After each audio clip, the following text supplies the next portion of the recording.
radical left has taken over the Democratic Party.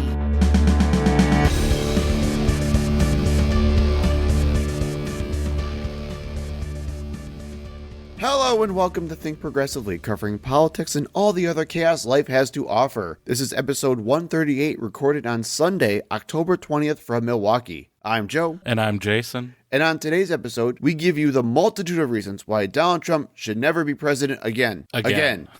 This is part 2 of our case against Donald Trump, the presidential stuff. But first, the headlines. Nobody's ever called me weird. I'm a lot of things, but weird I'm not. No, we're not weird people. We're actually just the opposite.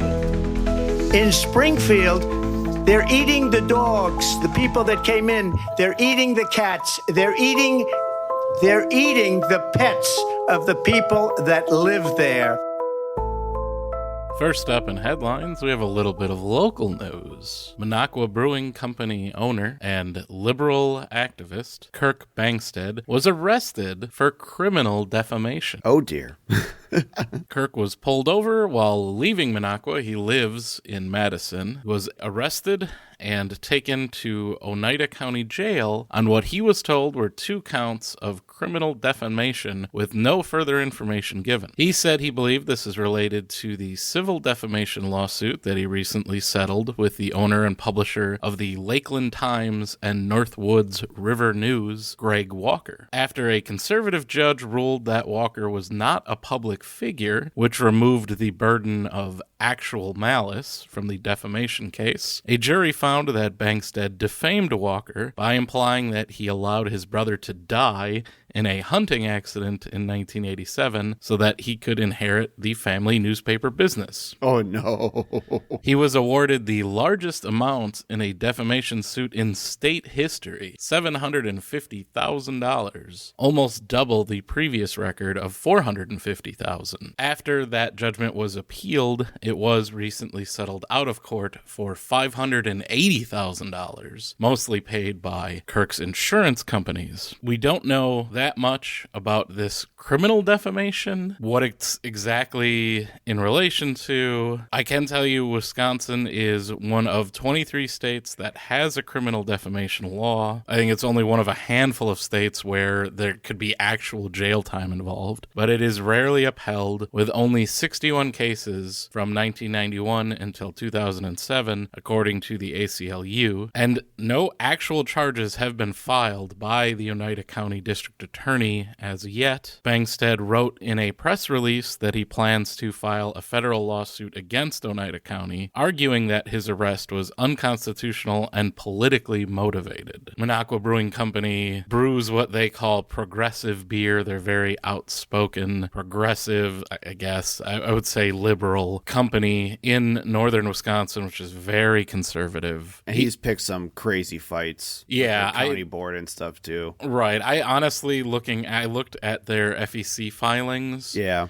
For the political PAC that he has, the Minocqua Brewing Company PAC. It's just they've spent over like $130,000. It's all like Facebook ads and legal fees. So I really wouldn't advise donating to them. I don't know that he is the best activist, honestly, but it does seem to be that a very unusual thing to not only to be charged with criminal defamation, but the way that it was handled. Yeah, he's not normally in Minocqua most of the time. Like I said, he lives in Madison. They've got a second tap room there. It seemed to be that someone was watching and waiting for him to be back in town, and then to be pulled over and to be arrested is very unusual. Like usually you just get a summons. Yeah. And you go in, like, think of how Donald Trump with his felony charges. Right, they didn't just pick him up. Right, he went in and was processed and then left immediately. That was not how this was handled, even though this is only a misdemeanor. So it did seem to be very heavy-handed. It did seem to have some sort of motivation. There's video you can watch that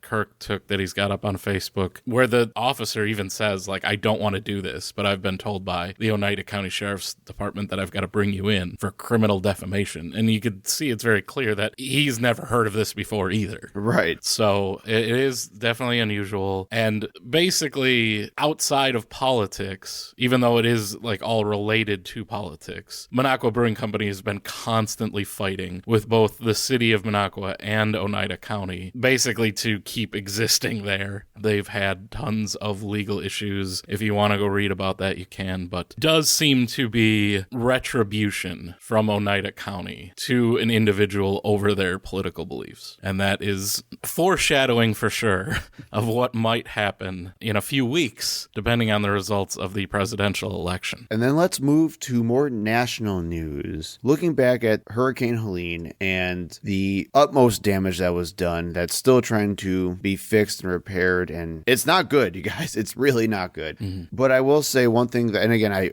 I know this sounds like a partisan hackery. It does seem like FEMA has been doing a very good job as far as the response goes. And even compared to like other ones like Hurricane Katrina and whatnot, I don't know, maybe I'm just biased. I can't really tell for sure. But to me, it seems like things are getting done pretty orderly and pretty efficiently. I don't know if you have a similar take, but that's how mine is. However, the big problem with that is that because of Donald Trump and because of Republicans spreading nonsense and conspiracy theories, FEMA workers are now currently looking over their shoulder because crazy people are coming after them. Right. They're being told that FEMA is trying to steal people's land, that it's some kind of lithium plot and insanity. And that they're covering up like mass graves and all sorts of insane. Like, again, we linked to it in a previous episode, but FEMA has had to put out literally a rumor response site in order to try to combat all of this. Of course, that's what they want you to think. That's the official narrative. Right. And it's mainstream Republican officials and talking heads that are pushing. It's not like it's just Alex Jones, even though Alex Jones these days is a mainstream Republican talking head. Correct. Who then just gets amplified by Elon Musk. Right. It is literally elected officials pushing these conspiracies. And because of that, we now have this headline, which is man arrested over alleged violent threats against FEMA staff in North Carolina. Fantastic. According to the article, the man had a rifle and a handgun on him at the time of his arrest and was released later that evening on a $10,000 bond pending the resolution of the case. And I do want to just put a little bit of context as well. There were initial reports that militias and armed militias were actually hunting down and threatening FEMA workers, but the local sheriff's office confirmed that this individual was acting alone and there was no organized assault on FEMA workers. But even with that said, again, this is why we talk about the danger of misinformation and conspiracy theories. Like, this rhetoric does cause bloodshed to happen, and that scares the hell out of me. Well, right. The organized assault on FEMA officials is coming from the Republican Party. Oh, 100%. And the reason they're doing it is to try to sow mistrust in the government in front of the election. They don't care that it's not true and that it's dangerous. Yeah, they don't care that somebody actually gets hurt or killed. Right. They're like, oh, see, this is Kamala Harris. This is what she does. She's going to steal your land and mine for lithium. I mean, they know it's not true, but they don't care. They just amplify that because they think it helps them electorally. And next up, we do have more campaign updates because if you didn't remember, we have an election coming up in like 2 weeks. All right. And I want to say, if you're in Wisconsin, early in-person voting starts on Tuesday. You can look up your area to find your nearest voting location. It's very important. The most important election we've ever had. Get out and vote, especially if you're listening to this podcast. For the love of God, get everyone you know to vote for Kamala Harris. Yes. And vote for your local politicians, too. Oh, my God. We keep saying it over and over in Wisconsin that, the Assembly and the state Senate are so gerrymandered. This is your first opportunity to really push against that. Yeah. So definitely, yes, Kamala Harris at the top of the ticket, but vote for your local elections as well. Make sure that you know who's on the ballot, and there's a referendum, a statewide referendum to change the language in the Constitution. It's absolutely stupid. To make sure all the illegals don't vote. Right. So vote no on that nonsense, although I'm sure it's going to pass. It's the stupidest thing. It's just more fear and hate mongering from Republicans. But yeah, PSA over. We can get back to the headline. Back to Trump chaos. Trump had a very interesting campaign week. He started with going on Maria Bartiromo's show on Fox News, which he espoused some insane, dangerous rhetoric. Then went to an all-women town hall hall, which was the weirdest and somehow the easiest town hall someone could have ever done in their entire time. You might as well just had campaign staffers asking questions that would just have, hey, you have a vagina, come over here and ask me how cool I am. And then he went to Pennsylvania, where he decided to not take any more questions and have... After two people fainted. Yeah. We'll get to it, where he decided to have a 40-minute DJ session where he just jammed out the music. Let's take a listen. I think the bigger problem is the enemy from within, not even the people that have come in and destroying our country. By the way, totally destroying our country. The towns, the villages, they're being inundated. But I don't think they're the problem in terms of election day. I think the bigger problem are the people from within. We have some very bad people. We have some sick people, radical left lunatics. And I think they're and it should be very easily handled by, if necessary, by National Guard, or if really necessary, by the military, because they can't let that happen. And IVF, you had mentioned before right, IVF. Let's get this question, because I believe that's what this is about. Oh, I want to talk about IVF. I'm the father. You don't hear that every day. I'm the father of IVF, so I want to hear this question. Let's not do any more questions. Let's just listen to music. Let's make it into a music.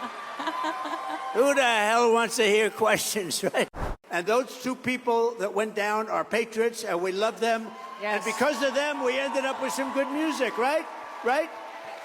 So play YMCA. Go ahead. Let's go. Nice and loud. Here we go, everybody.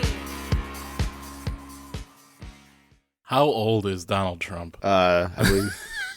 The oldest candidate for president. Yeah. So, okay, couple things. Let's play YMCA. Come on, do it. Who wants to hear any more questions? Nobody. Okay, so let's start with the crazy music town hall. Like Jason said, in the middle of the town hall, this was also with Kristi Noem, by the way, amazing puppy killer from South Dakota. And while they're answering questions, someone either passed out or required some kind of medical attention, and they called for it and they stopped. While that was happening, Trump asked them to play Ave Maria while that was going on. So they awkwardly listened to Ave Maria while this person was getting medical attention. Then they tried to continue, and then another person passed out and also required medical attention, where you saw Trump get visibly frustrated.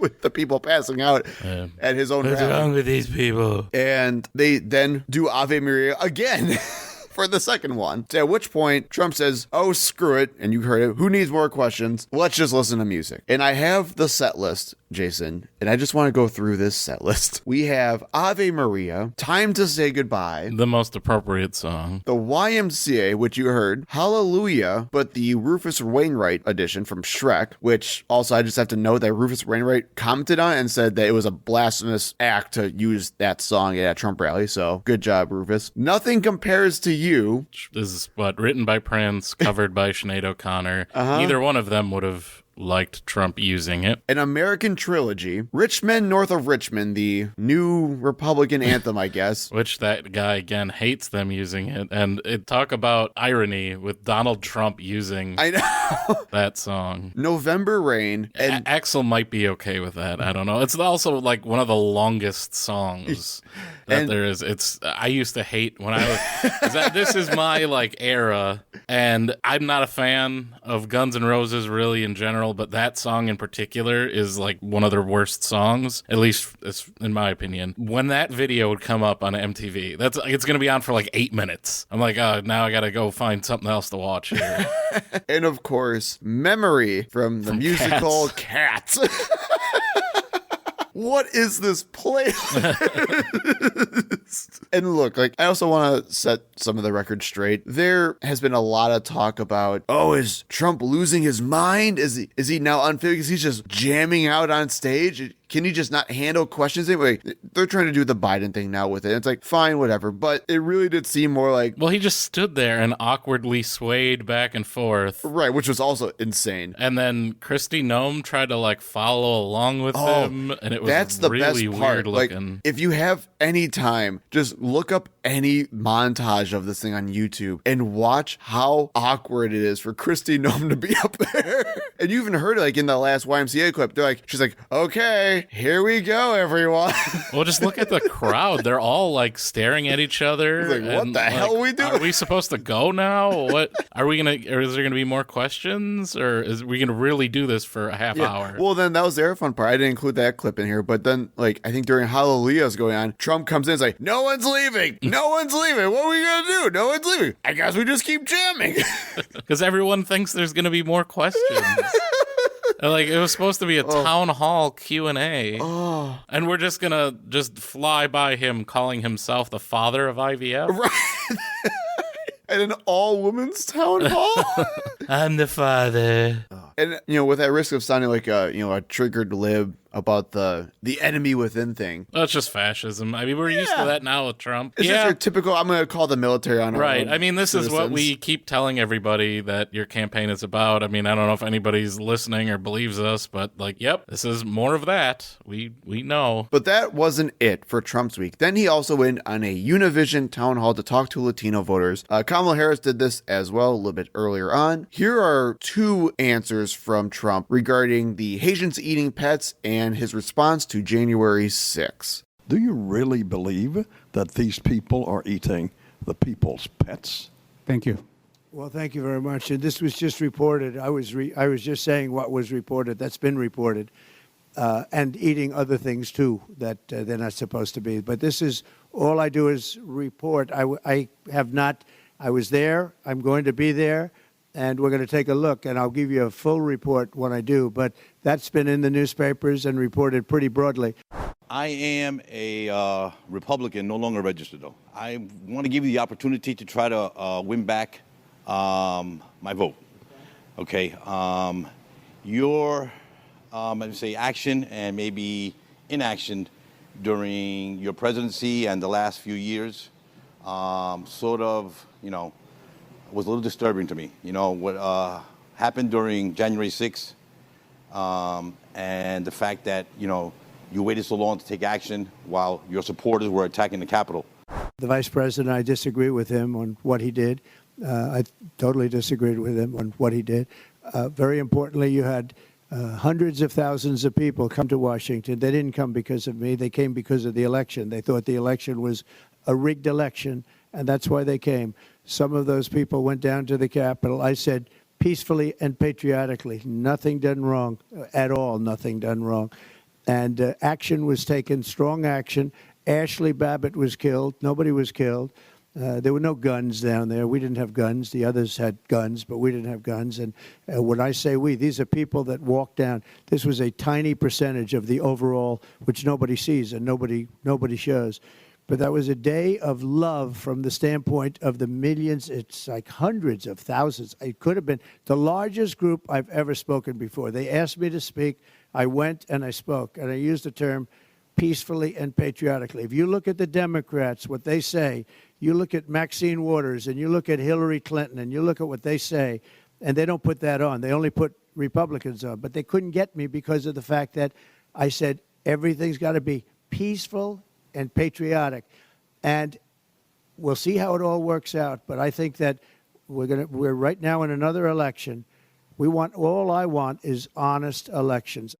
I trimmed that down. Yeah. And that was so long and rant. Like, again. Well, let's just start with the pets thing. Okay, let's start with the pets thing. I was just repeating what was reported. It wasn't reported by anyone You other than literally- J.D. Vance and a neo-Nazi. Yep, 100%. And then he said he was there? And he's gonna be there. And he'll give you a full report. He'll give that guy in particular a full report when he gets back. That'll happen. I think he can just go there. Also, did you even hear the whole, they're saying they're eating the pets, but, they're also eating other things. Yeah, other things that they shouldn't be. Yeah. I'm not sure what are they like pico people? They're eating change and rocks and stuff. No, he's talking about the geese, man. That's how crazy this is. And then the insane rambling answer for January. Again, if Joe Biden came anywhere near that type of incoherency, a week would be talking about how he is just unfit to be president. They weren't there for me. They they were there because someone was telling them that the election was rigged. I don't know who that was. We should probably look for that guy. Yeah, I don't know why they were even coming. I only invited them to come. And then, they asked me to speak. It was totally not a scheduled rally ahead of time that I was going to speak at. They just asked me to do it, so I did it. It was a day of love, my friend. A day of love. Also, who's the they or the others that had guns? Yeah, the police. Was others? Yeah, which I'm like, what a we. A Republican saying the police are the others. So is he going to war with Cat? It was so weird. And then Ashley Babbitt got killed. Nobody got killed.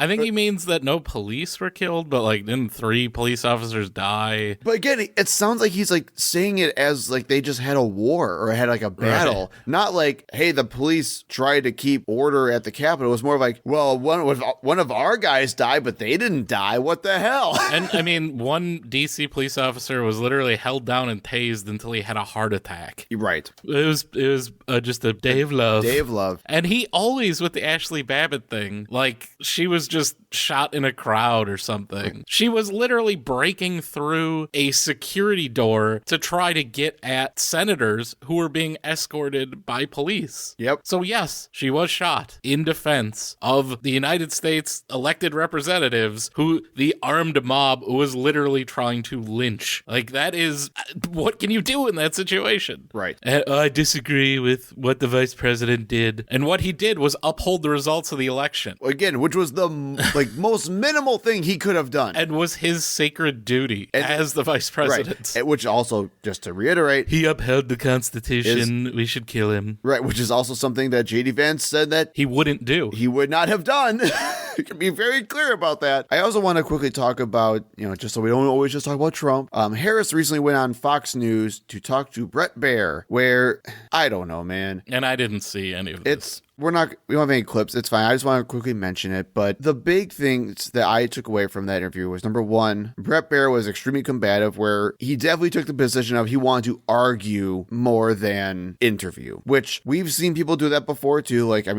Fine, whatever. Make it a hostile and combative interview, I guess. But then the key takeaway was... it's Fox News. It's also Fox News. I think he has to. Right. But the key takeaway was they brought up that Maria Bartiromo interview with the enemy within thing, the literal fascism that's just being looked over by millions of people right now. And Kamala Harris started talking about how bad that was and calling him out. And then Bret Baier said, well, let's take a look at that. And then played a softer clip from not that interview, but from the women's town hall where he was asked about it again, where he said, well, I wasn't talking about saying the military to anybody. It was totally fine. I just want to make sure that we keep people accountable. And Kamala Harris, the viral clip is basically her saying, that's not the clip, and it's not the clip. And the reason why I want to talk about it is, didn't we just have an entire conspiracy about how we're going to defund CBS because of the supposed misleading editing and how CBS and 60 Minutes are just all hacks for the Democrats? And, there's no such thing as objective news and reporting anymore. Oh, right. And as we pointed out then, it's not the first time Fox has done this. Of course. And I'm sure Kamala Harris immediately called for Fox to lose their license, right? Right. It's just so stupid. And again, I know you haven't seen it. I will say,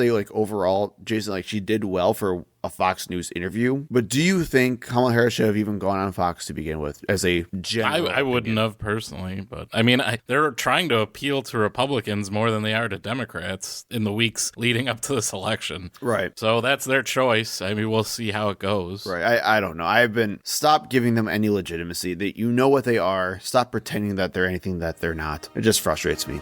M&Ms will not be satisfied until every last cartoon character is deeply unappealing and totally androgynous. Until the moment you wouldn't want to have a drink with any one of them. That's the goal. When you're totally turned off, they've won. Boy, ain't right. For Foxed in the Head this week, we've got something a little different. Did you know, last Saturday, the day after we recorded, there was another failed Trump assassination attempt? I did not. Vem Miller, a 49-year-old Nevada man, and we're going to say his name this time because I don't think he wants to have his name out there as much as it is, so I don't have any qualms about using his name this time. Okay. He was arrested at a security checkpoint near former President Donald Trump's Coachella rally. Yeah, there you go. The really one getting the swing voters at Coachella. Right, the one where his supporters were stranded after the rally was over and buses did not come to pick them up and they were stuck in the freezing cold desert. After Webb Miller was found with guns, several IDs with different names, multiple passports with different names, fake VIP credentials, or what they were calling fake VIP credentials, in an unregistered vehicle with homemade license plates, according to the Riverside County Sheriff's Office. And I'm just going to play a clip from the Republican Riverside County Sheriff Chad Bianco's press conference following the arrest, where he was basically being grilled by reporters over their depiction of this as a assassination attempt. So here you go. So this is what I'm glad of. This is what I am very glad of. I know that the presence that we had at the rally with deputies, with snipers, with counter snipers, and Secret Service snipers and counter snipers, I am glad that we're not talking about this after we shot him. We get to talk about it before, and no matter what, it's all going to be speculation about what his intentions were getting there. What we do know is he showed up with multiple passports with different names, an unregistered vehicle with fake license plate, and loaded firearms. If you're asking me right now, I probably did have deputies that prevented the third assassination attempt. If we are that politically lost, that we have lost sight of common sense and reality and reason, that we can't say that, holy crap, what did he show up with all of that stuff for and loaded guns, and I'm going to be accused of being dramatic. We have a serious, serious problem in this country because this is common sense and reason. I saw some of you there yesterday. You didn't have guns and fake IDs. I don't know how else to explain it. He doesn't know how else to explain it. You poor, poor, sad Republican sheriff. Oh, looking for logic and reason at a Trump rally. So let's explore this a little bit. Who is Webb Miller? He was an Obama supporter in 2008. Yep. Assassin. Who started the America Happens network, while also admittedly knowing nothing about politics. Perfect for a Trump supporter. He switched to being a Trump supporter in 2016. Yep, there it is. Because Obama was too divisive. Okay. And he liked how Trump used smaller words that he could understand. Now, I watched his hour and 20-minute Rumble video. Oh, no. That's why where did I'm you do that? getting this information from. And he spent I can understand why he likes Trump, because he spent the first half hour of that video rambling and just talking about himself and how, like, he's so great and all of the things that he's done. Oh, cool. Okay. And didn't even start addressing this controversy for the first half hour of his video. So Okay. I totally understand why he's a Trump guy. They have very, very similar outlooks on life. He also ran for Nevada State Assembly as a Republican in 2022, but was unsuccessful, which, is too bad for him because his idol Donald Trump hates losers. And his Instagram is full of him taking pictures with Trump weirdos like the mega shaman from the January 6th insurrection, RFK Jr., Steve Bannon, Roger Stone, and Vivek Ramaswamy. So do I think Webb Miller was a potential assassin? Almost certainly not. He's just a typical Trump fanatic, sovereign citizen freak who didn't think that it was a bad idea to drive to a Trump rally with a loaded handgun and shotgun in the trunk of his car with handmade sovereign citizen license plates. Jesus Christ, what an idiot. He was charged with having a loaded firearm and a high-capacity magazine, both of which are illegal in California, California. He said that he is going to sue the sheriff's department for defamation and unlawful imprisonment, and he claims the arresting officer specifically targeted him because he was a Trump supporter. Oh, really? At a Trump rally. He was specifically targeted out of everyone there because he's such a Trump supporter. By the Republican sheriff's office. Right. And he said that the officer likely has a financial partnership. He didn't use those too big words, I'm sorry. With the tow truck driver. He had a big pay deal. Right. Who was hired to take away his car after his arrest. That was his motivation. He wanted to get a cut of that tow fee. The tow fee? Like, you know, those police officers. $150 tow fee. Right. The police officers that are working overtime at this Trump rally, probably getting paid thousands of dollars to be there. Yep. But he just needed that cut of that tow fee. Yeah. That was his motivation. So feel free if you want to subject yourself to that Rumble video. We're not going to link to it because I don't care, but you can find it if you really want to. This story is hilarious. You get to see what happens when the police bootlickers are under the boot of the police and how quickly they change their mind. I believe we saw that on a particular day. Yeah. Maybe a cold winter day in Washington, D.C. In January. So there you have it. Why is it always the Trump supporters that are trying to assassinate Donald Trump, Joe? I don't understand. They need him to be a martyr. For real. Honestly, they're just trying to save him from losing another election. So. There you go. It's an act of love. Right. It's all about love. You can do it, baby. I love you so much. Magic. And it's bad news. Bad things are happening. Mom, I'm sorry. Mom, I didn't do it. Boom. Didn't do it.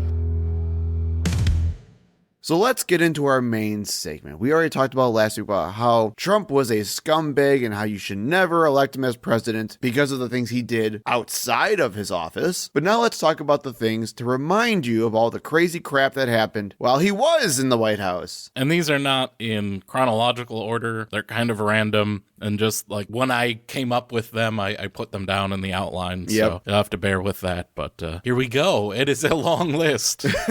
Let's start with the Mueller report. This was the big thing that came out right when Trump got elected and took 2 years to finally come out in 2018. And it was just a hoax. Nothing actually happened. Nothing came of it. Bill Barr set the record straight. Well, for those of you who don't remember, according to the Mueller report, Russia absolutely did interfere with our elections. It goes into painstaking detail about how numerous Russian state officials and agents acted to sway voters with misinformation, disinformation, tried to illegally fundraise for different Trump events and Trump PACs, ultimately leading to 37 people being indicted, including several Trump staffers. Some of those names you may remember, including George Papadopoulos, Paul Manafort, Michael Flynn, Michael Cohen, and Roger Stone. I also have to just clarify that also in the report, but not on that indicted list, is Don Jr., who explicitly had meetings with Russian officials and Russian agents to get dirt on Hillary Clinton. And the only reason why he was not charged was because they were trying to charge on the grounds of conspiracy. And in order for charges of conspiracy to come into fruition, you have to have definitive proof of intent. And Donald Trump pled that he was literally too stupid and too ignorant to understand that what he was doing was actually conspiracy and that he was actually breaking the law. So he did the thing. He did the actual collusion that everyone's saying didn't happen. But because he didn't think he was supposedly breaking the law, he wasn't charged. He was probably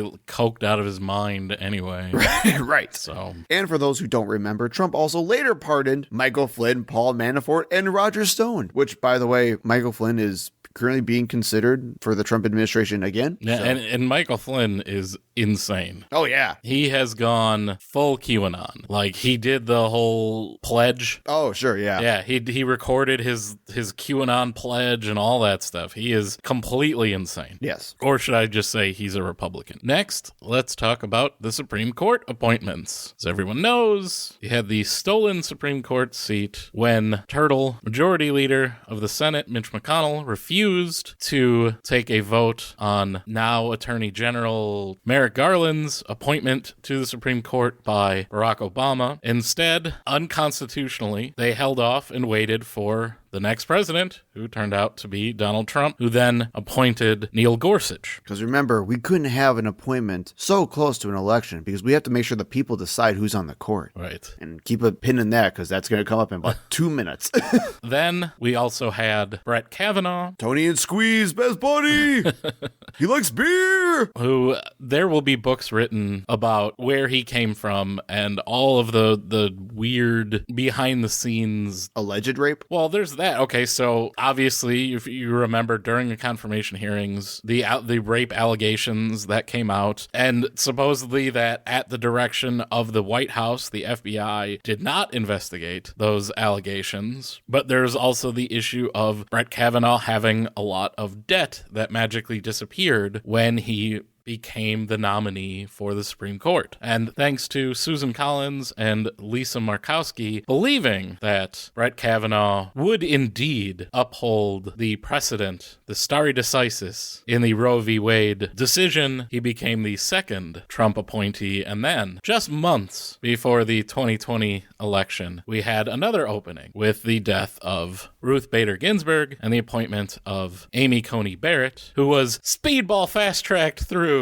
by Mitch McConnell. Because, the people need to have a voice in their Supreme Court. And this took, 3 weeks maybe to get this through? It was insane. Record speed that this confirmation went through. And again, she said that she would not overturn existing precedent, despite having taken out a full-page ad in favor of overturning Roe v. Wade when she was a law student. Magically, her views had changed, all three of them vowing that they would not overturn Roe v. Wade, until they all overturned Roe v. Wade, as we all know. So thanks to Donald Trump and him basically just appointing whoever the Federalist Society told him to, abortion is now illegal in much of our country, which once was a protected human right, is now dependent on where you live. And that's not all. Donald Trump also appointed a record number of federal judges because, again, Mitch McConnell held up all of the appointments by Barack Obama near the end of his administration, something that doesn't get talked about nearly enough. And now we have tons of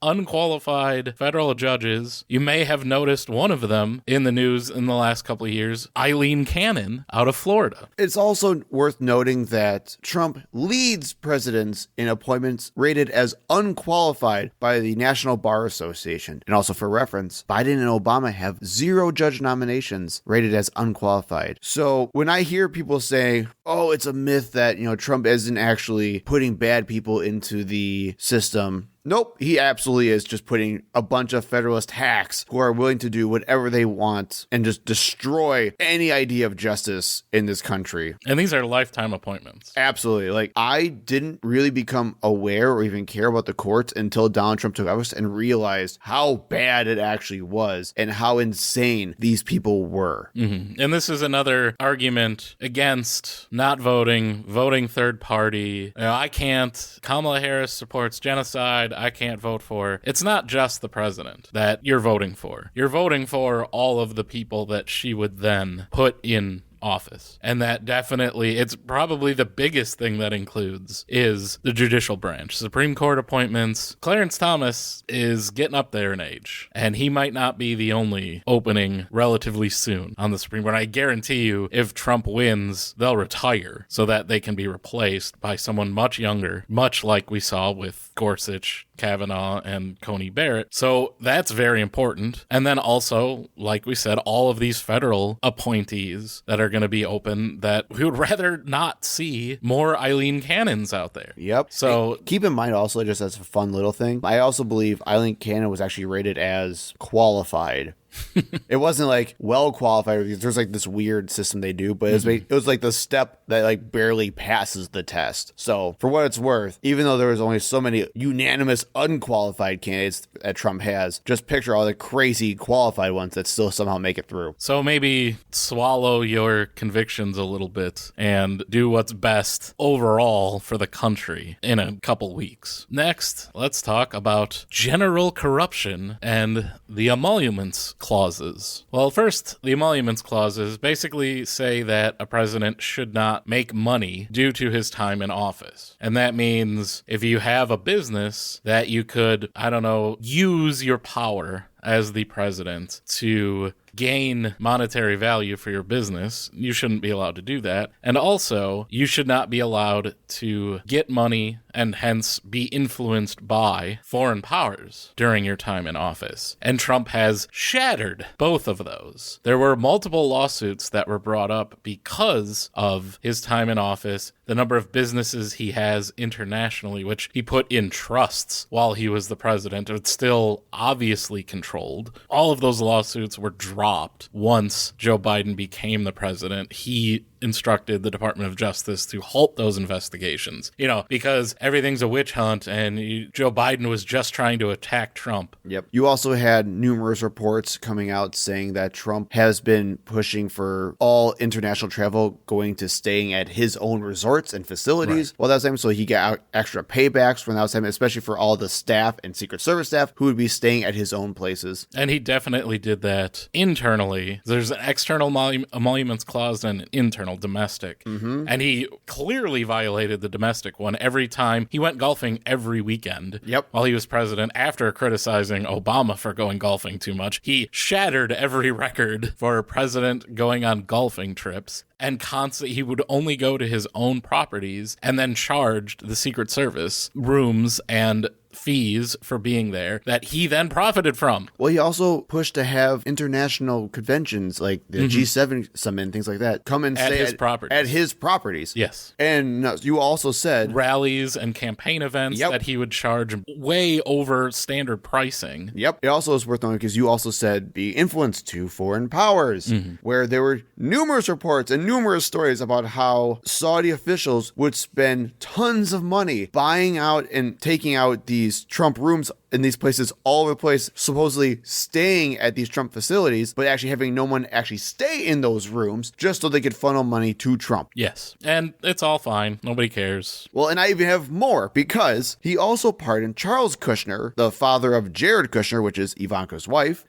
Yeah, in a way. Oh, sorry, Ivanka's husband, because he was serving a 2-year sentence for tax evasion. Trump also pushed, by the way, put there by New Jersey Governor Chris Christie. And while we're on the topic, we should also just talk about how insane the nepotism was, where Trump just pushed Ivanka and Jared into high security clearance roles within the White House when they actually had no experience, no training, and no reason at all to be there. Right, and they failed the initial request for security clearance. Yeah, and then until it was pushed through. And then Trump pushed it through. Yes. And then you had Jared Kushner, who literally received $2 billion from the Saudi government after brokering a multi-million-dollar weapons deal with them. And it was a little kickback right after Trump left office. So if you ever want to talk about something with, Biden and Ukraine or China or whatever you want to say with Burisma, you know what? Again, we don't care what corruption gets found. I need to make that very clear. This is not a our side can do it and your side can't. We don't give a rip who does it, call them out. But if you're going to try to latch onto any of those BS nonsense conspiracy theories and then just outright defend or ignore the fact that your own president's son-in-law got $2 billion as a kickback from a foreign entity that's trying to influence our country, I'm sorry.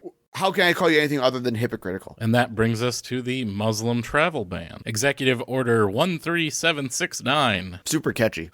Signed by Donald Trump. Lowered the number of refugees to be admitted into the United States in 2017 to 50,000. Suspended the U.S. refugee admissions program for 120 days. Suspended the entry of Syrian refugees indefinitely, which we were a big cause of them being refugees in the first place. Directed some cabinet secretaries to suspend entry of those whose countries did not meet adjudication standards under U.S. immigration law for 90 days, and included exemptions on a case-by-case basis. Department of Homeland Security listed those countries as Iran, Libya, Somalia, Sudan, Syria, and Yemen. Iraq was also included until it was dropped following criticism from the Iraqi government. More than 700 travelers were detained, and up to 60,000 visas were provisionally revoked. Egypt, Saudi Arabia, Turkey, and the UAE, the United Arab Emirates, were notably excluded, despite being located in the same region as the countries subject to the ban and home to large Muslim populations. Critics, or, everyone with eyes, rational people and skeptics, proposed a theory that this was due to Donald Trump having business ties with those countries. $2 billion from the Saudis. Just going to keep saying that over and over again. The order was overturned in a court battle, but additional similar executive orders were issued and eventually upheld, the final one in a 5-4 Supreme Court decision along party lines. What a shocker. On January 20th, 2021, President Joe Biden revoked the final executive order, which was 13780, and its related proclamations. So, incredibly racist ban made for arbitrary reasons, but that also just excluded the countries that Donald Trump has business ties with. And this one, we obviously cannot give its full due, but we're just going to quickly go through these. The COVID response by the Trump administration. Trump administration was only worried about public perception around COVID and the impact on the economy, not the lives of American citizens. They consistently downplayed the danger of the virus, and when it became clear that half of the country was convinced that taking any precaution to halt the spread of a deadly virus was akin to slavery, Trump would not even wear a mask in public. And instead of advising the public on how to act responsibly during a global pandemic, more effort was spent spreading conspiracy theories and blaming China, hoping to turn fear into anger, the repercussions of which we are still dealing with today. Imagine the next pandemic. Oh, God, it's awful. Yeah, no one's going to do anything about it. I still remember the Liberate Michigan, Liberate Pennsylvania. The plot to kidnap Gretchen Whitmer, that came from Wisconsin and militia groups. America had one of the highest infection and death rates of any developed nation, with over 1 million people dying during the pandemic. And if you remember, before the pandemic, Trump got rid of the pandemic response department that was set up under Obama, as he was getting rid of every Obama era order and decision, just because he hated Obama so much that he set the stage for this pandemic to be much worse than it needed to be in our country. We have more resources than any country in the world that we could have used to deal with this, and instead our president talked about injecting bleach and sunshine. But he was just suggesting it, man. I don't know what you're saying. He wasn't actually saying that we had to do that. All right, you're just taking him out of context. Yeah. And we'll move on to the first Trump impeachment, the Ukraine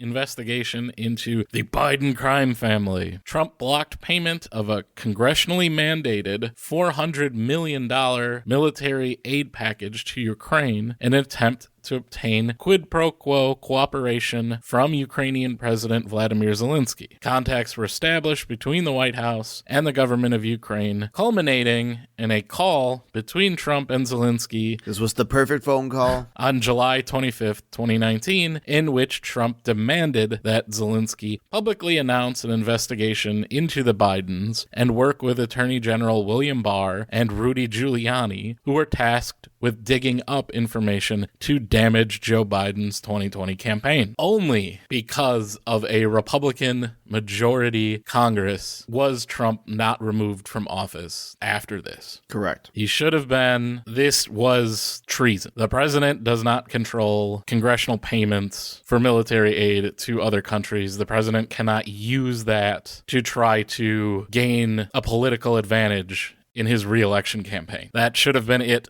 for Donald Trump's presidency. Right then and there. Yes. It's also worth noting, too, that another big reason why they did this, or the justification why they did this, that Trump said in that phone call, if I remember correctly, he was talking about secret Ukrainian servers as well. And it had to be explained to a lot of freaking idiots that there are no just secret servers that house these warehouses of data, because that's not necessarily how servers work. Well, and that was just a conspiracy theory left over from the Clinton thing. Right. When Donald Trump literally asked Russia he asked WikiLeaks to hack the DNC servers, right? Right, to get information on Hillary Clinton during the 2016 campaign. He wanted them to release her, what about her emails? So the theory was that it wasn't Russia who hacked the DNC server. It was actually Ukraine, and they still had some of this information on a secret server, which none of that was true. It was Russia. Again, Mueller report, Russia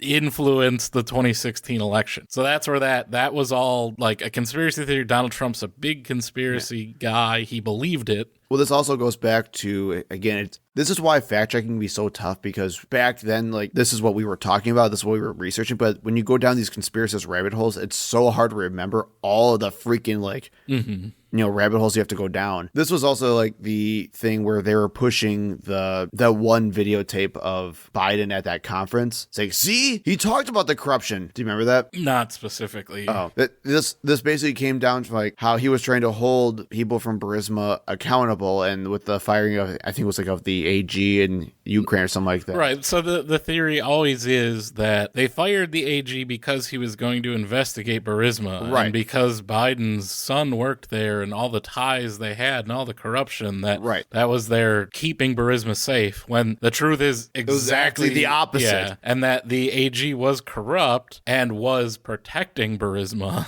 Right. And by firing him, they were able to actually launch an investigation. Right. So that was another huge part of this whole thing, too. Like, and that was like internationally called for getting rid of this guy because he was so corrupt. Correct. There's just too much, you guys.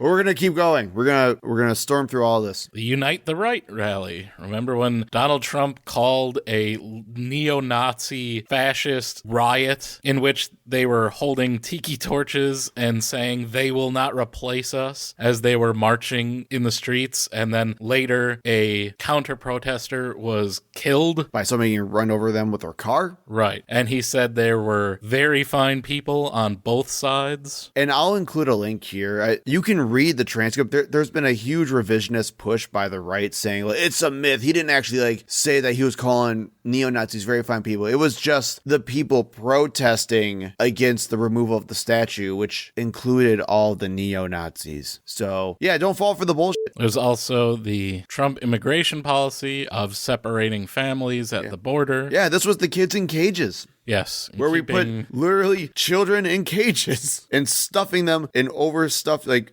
circus animals. It was insane. And that cost the American people millions of dollars to try to reunite these children with their families once the Biden administration took over. And keep in mind, too, this was Jeff Sessions, I believe it was. Or no. Who was the one that quoted? I can't remember. But it was probably Stephen Miller. Maybe. I don't remember. But the whole idea was the family separation. The whole point of that was to deter people, say, hey, if you come here, we're gonna take your children. I'm not kidding. Right. That was the whole point. Do we not remember this? Well, it literally lets create an entire generation of people that hates the United States of America. Yeah. Like, that's what we're doing. The cruelty was the point. It's the same crap with Israel and Palestine. Right. It's like literally like, you know who really has some good foreign policy with their neighbors? Israel. Let's copy, some of the terrorism that they do against Palestinians and start doing that with people trying to seek asylum in our country. That'll all work out real fine. Now let's move on to Trump's economy. Oh, he had the best economy. The 2017 Tax Cuts and Jobs Act. These were the Trump tax cuts that basically lowered the tax rates for the top percentiles of earners in the United States. The largest corporate tax cut in American history, 35% to 21%. All of the tax cuts for lower income earners were all set to expire. All of the tax cuts for corporations and highest income earners were all permanent. Correct. Which basically resulted in the middle class and working families paying for the enormous tax cuts of people who receive much more money, right? That was the idea. Right. You might get like $60 to $400 in tax cuts for the average family, which spread over the year really doesn't do a whole heck of a lot, but the highest tax brackets would be hundreds of thousands of dollars. Right. And I'll include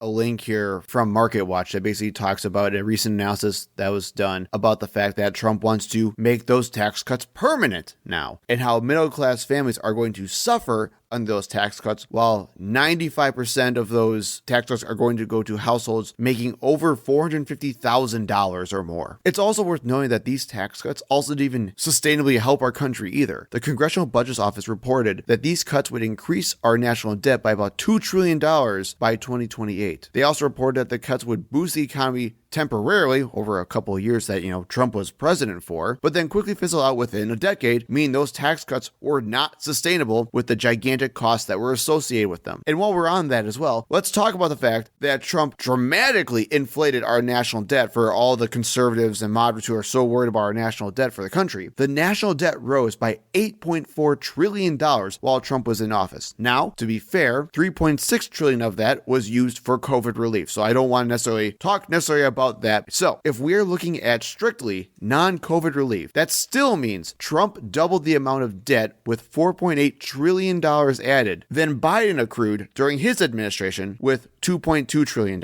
So you can't even say Donald Trump was doing better for the economy because we were doing all the things that Republicans supposedly hate. Well, they only hate it when there's a Democratic president. Right. So then let's move on to the people around Donald Trump. Because remember, we made the argument why you should vote for Joe Biden, and it'd still be this way for Kamala Harris as well, that even if you don't like the person themselves, you should care about who the person surrounds themselves with in their cabinet, because they're going to make a ton of decisions that may not be as noticeable as what the president does. So let's start with Secretary of Education Betsy DeVos. And here's a quick list of things that she did while she was the secretary. She rescinded school guidance to best accommodate transgender students and deal with discrimination of students of color, encouraged having guns in schools because there could be grizzly bears that attack the schools, if you remember that. Yeah. Controversy. She completely halted reviews and investigations of predatory colleges and universities, allowing hundreds of thousands of complaints to sit and pile up over the years. Which, of course, we talked about. Trump ran a predatory college. Exactly. She then said, quote, while students should have protections from predatory practices, schools and taxpayers should be treated fairly. Meaning, screw regulations, we want to cut costs as much as possible. And then she rewrote the rules that students had to definitively prove not just that fraudulent practices were happening to them, but the fact that the institution's intent was to mislead them, making it nearly impossible to correctly charge somebody with fraudulent predatory practices. This new rule was so bad that a bipartisan bill passed Congress, even with our crazy Republican legislature, to stop it from happening. But then Trump vetoed it, because of course he did. She also consistently pushed for more money going to school choice programs. She also argued that public schools should use the money given to them to cover costs related to COVID-19 to pay for tutoring and transportation of private school students. And of course, she constantly pushed for schools to stay open during the worst part of the pandemic because screw it, why not? Well,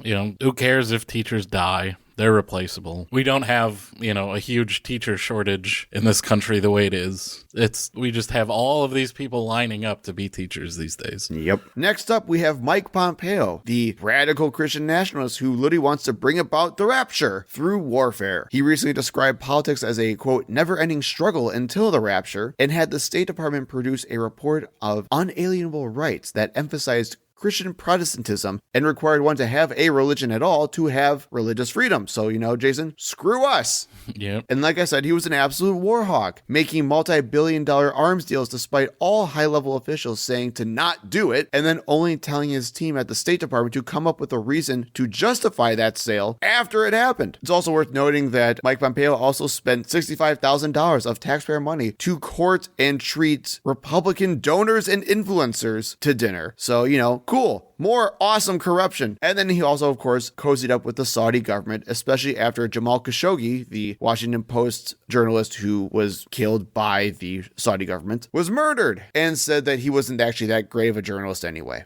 Who cares? Saudi government killed an American citizen. No big deal. Then you have Secretary of Treasury Steve Mnuchin, who treated COVID relief funds as his own personal slush fund to give payouts to large corporations, and then refused to report on those things even though demanded so by Congress. It is crazy how much of the COVID relief, the PPP funding, went to politicians. Yep, especially Republican politicians. It is just insane and should be criminally prosecuted. And those funds did not have to be paid back. They were all forgiven. Yep. And then those same Republicans rail against forgiving student loans. Yep. Then you have Ben Carson, the guy who thinks the pyramids are grain silos for biblical characters. And his only qualification is he was a doctor. He might have been a decent pick for like health and human services, but no, he's black, so Trump made him the Housing and Urban Development Secretary. Yep. Which is also funny because this guy who led the Housing and Urban Development Department said poverty is a, quote, state of mind, actually. So, it's your fault for being poor, no one else's. It's also fun to note that in 2017, he had a huge scandal where he spent $31,000 on a set of dining room furniture to refurbish his own office. He then blamed his wife after the reports came out and then canceled those orders so no actual legal and criminal things would be taken against him. So, chaos! And then, this isn't the last one, because there's still others like Rex Tillerson and Jeff Sessions and all these others racist and horrible people. We can't get it. There's too much. There's too much, you guys. There's just too much. So we're going to end the cabinet stuff with Scott Pruitt, named head of the EPA, who immediately helped in the U.S. withdrawing from the Paris Climate Accord because guess what? He's an avid climate change denier. Yeah, you want that in the head of the Environmental Protection Agency. Right. He denied that carbon dioxide caused global warming in any means, and also said that global warming could actually help humans flourish. We actually don't know. Yeah, just look at Venus. It's fine.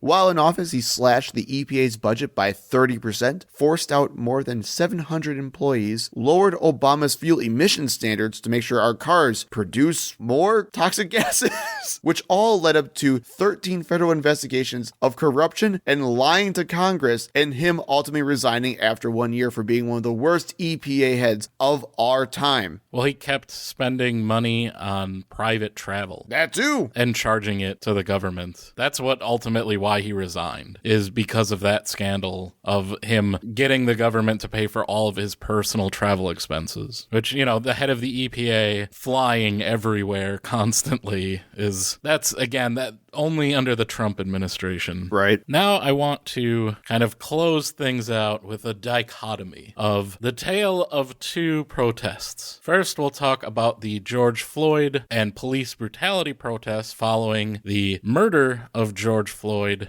by Minneapolis police. Let's look at a tweet back when Donald Trump was still using Twitter constantly, and what he had to say about the protests in Minneapolis. These thugs are dishonoring the memory of George Floyd, and I won't let that happen. Thugs is on all caps, by the way. Of course. Just spoke to Governor Tim Walz and told him that the military is with him all the way. Any difficulty and we will assume control, but when the looting starts, the shooting starts. Thank you. Echoing the phrase used by racist Miami police chief when describing the police reaction to inner city violence in Miami. Of course, he said that he didn't know where that phrase came from. It's probably Stephen Miller told him to say that.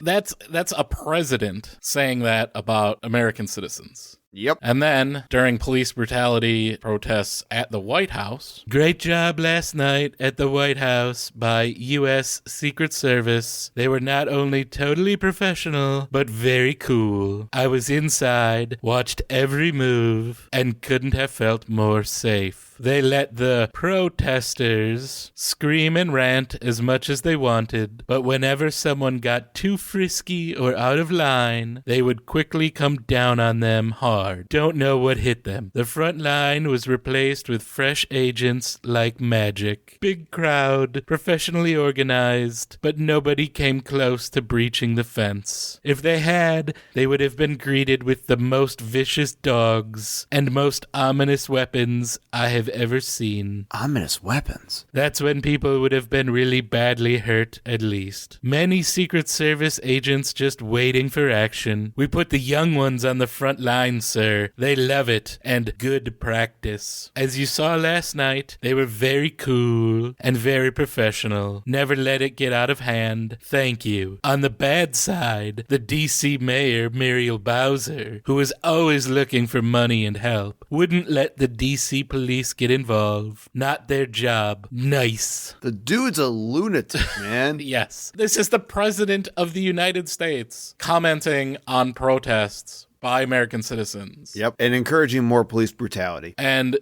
Black Lives Matter and talking about releasing vicious dogs. And ominous weapons? What? Donald Trump was an adult during the civil rights movement. He knows exactly what he's saying. And you can hear him salivating over the violence that he wanted to watch happen. Oh, yeah, absolutely. It's just very clear here that he wanted this to turn violent. He wanted to see skulls get cracked. Yeah. Well, this goes back, I mean, it's not Trump, but do you remember that Waukesha school board member now who said that we should have like a TV station dedicated to just like watching people get beaten by cops? Yes, I do remember that. Like it's that type of just insanely racist crap. And I wanted to, we don't really have to talk that much about January 6th. We all know what January 6th, again, led to the second impeachment of Donald Trump, should again have been successfully impeached, barred from ever running for office again. The only excuse that Mitch McConnell and the Republican Congress gave was, well, he's not president anymore, so it doesn't matter. And now he's running to be president again. So yes, it did matter. He should have been impeached twice. Like, he should have been the first time, and that should have been it. But well, he was impeached. Right? He should have been removed. Yes. It should have been convicted twice. Yes. Is what you're saying. Yes. Thank you, Senate. But I just want to kind of end this with the dichotomy of how Trump talked about George Floyd protesters, police brutality, Black Lives Matter. Obviously, one thing we didn't mention, the protests at the White House. Also famously, Trump, after giving an address at the Rose Garden about the George Floyd murder and protests, then had the peaceful protesters tear gassed and violently pushed back by DC police so that he could walk to St. John's Church for a photo op and hold a Bible upside down. Like a crazy person. Right. So that was his reaction to people protesting the murder of an American citizen by police and the ongoing state of police brutality towards the black community and the lack of recognition of their humanity and that their lives mattered as much as everyone else's, hence Black Lives Matter. All lives matter. It's like that's the point. We're trying to get to where all lives matter, and as we can see, some don't. So, duh. But I want to juxtapose that with Trump's statement towards the January 6th protesters who did breach the fences and the gates and the walls and the windows and the doors at the Capitol, seeking to halt the certification of the election because they were told by Donald Trump that the election was rigged and that he should be the president and not Joe Biden. And that if his own vice president, Mike Pence, certified the election, then he is a traitor. And this mob of people were literally looking to lynch Mike Pence. They had gallows erected. They were definitely looking for Nancy Pelosi, Alexandria Ocasio-Cortez, any Democrat who they would recognize, your Adam Schiffs, people like that, were literally in mortal danger, which is why Ashley Babbitt died, and Trump constantly calls them patriots, who he said he would pardon if he were the president. But just listen to the way he talked to that crowd who violently attacked the Capitol, broke into the building, as we said, led to the deaths of multiple police officers, held down and tased a DC police officer until he literally had a heart attack and nearly died. Just listen to the language, the things that he says, and compare that to how he talked about George Floyd protesters, Black Lives Matter, police brutality protests. I know your pain. I know you're hurt. We had an election that was stolen from us. It was a landslide election, and everyone knows it, especially the other side. But you have to go home now. We have to have peace. We have to have law and order. We have to respect our great people in law and order. We don't want anybody hurt. It's a very tough period of time. There's never been a time like this where such a thing happened, where they could take it away from all of us, from me, from you, from our country. This was a fraudulent election, but we can't play into the hands of these people. We have to have peace. So go home. We love you. You're very special. You've seen what happens. You see the way others are treated that are so bad and so evil. I know how you feel. But go home and go home in peace. You can see quite a difference right? He's not salivating for violence against those people. Nope, not at all. Because they're his supporters. He loves them. He loves the racists. He loves the conspiracy theorists. And he just loves causing chaos to whatever financial gain he can have. We are at a point right now in this country where corruption means nothing anymore. We saw the absolutely insane cruelty towards immigrants and towards protesters who disagree with him. I mean, we didn't even get to like the whole where he wanted to like not do relief funds for COVID because of blue states. Like New York and California. We talked about it was like a week ago where he said that he didn't want to have California have any fire relief efforts. Right. I don't know, man. It's one of those things where it's like when you look at this on paper, you just have to think to yourself, how could anyone who knows this still vote for Donald Trump? It's baffling. And we both know a lot of people in our lives who are going to vote for Donald Trump knowing all of these things happen.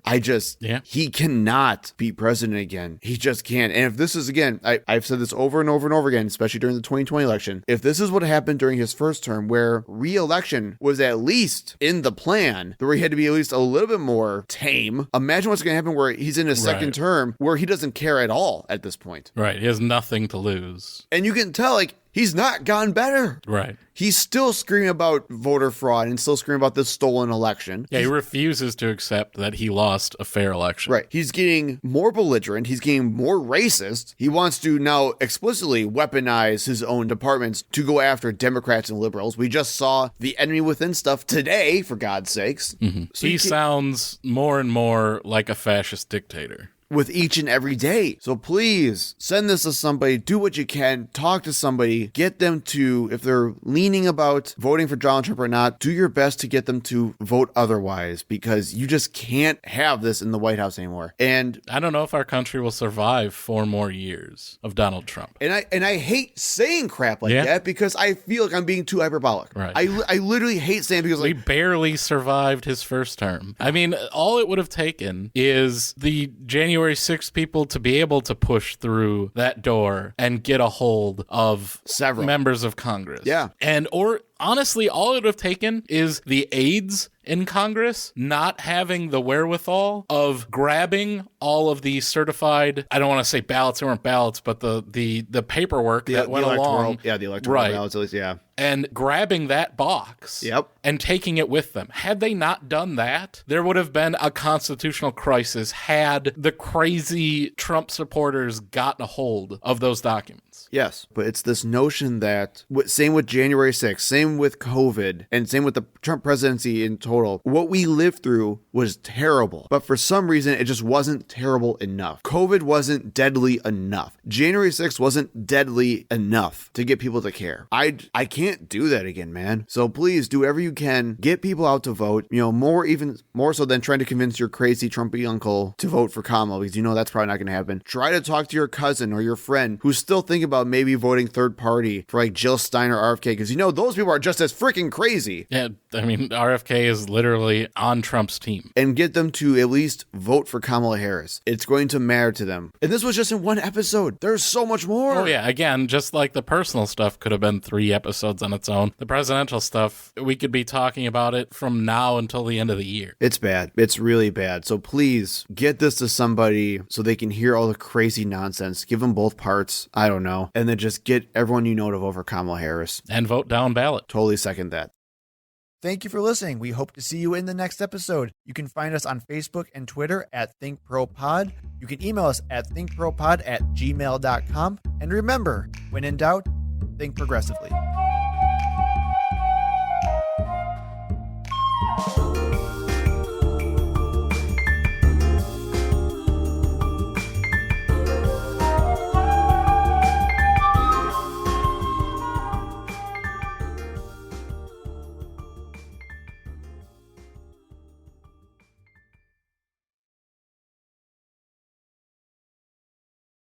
All right, that's all I got.